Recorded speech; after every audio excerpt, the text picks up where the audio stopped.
What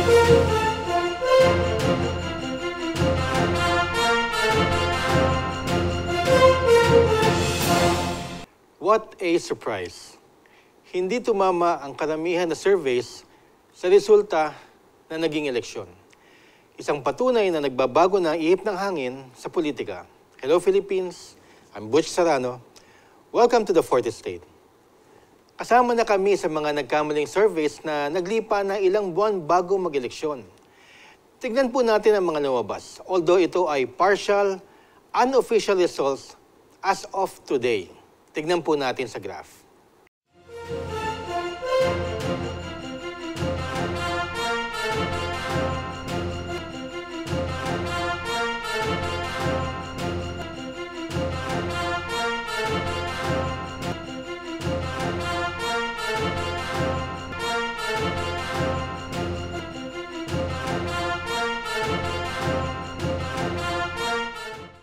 Hindi naging sorpresa pagka number 1 ni Bongo. Simula August 2024, na surveys ay lumalabas na siyang top vote getter, whether you voted for him or not.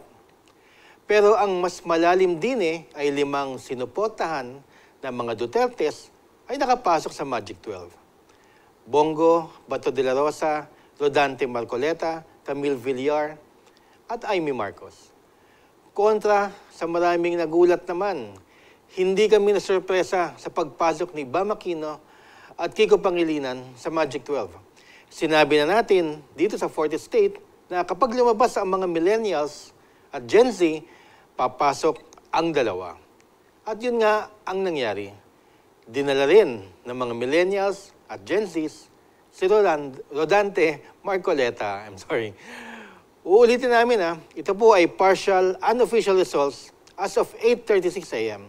Mga 75 to 80% of total votes cast.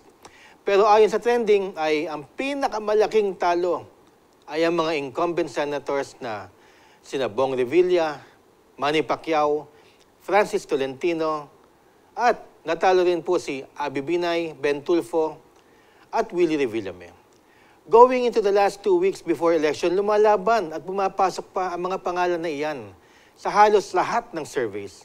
Pero hindi nakita sa surveys ang lakas ng millennials at Gen Zs na bumubuo ngayon ng almost 60% ng total voting population ng Pilipinas. Lumabas po sila. In the end, 5 sa partido ni BBM ang pumasok, 5 sa mga kandidato ng Duterte ang pumasok, at 2 naman sa kakampings o dilawan ang pumasok. Naging fluid na at unpredictable na muli pagdating ng 2028 presidential elections. Wala nang sigurado ngayon. So that's it. Tapos na po ang eleksyon. Panahon na para magkaisa muli ang mga Pilipino para trabahuin ang ating kinabukasan. Nanalo man o natalo ang inyong mga binoto, isang araw lang po dapat ang eleksyon. I'm Butch Serrano, and this is the Fourth Estate. Mabuhay ang Pilipinas!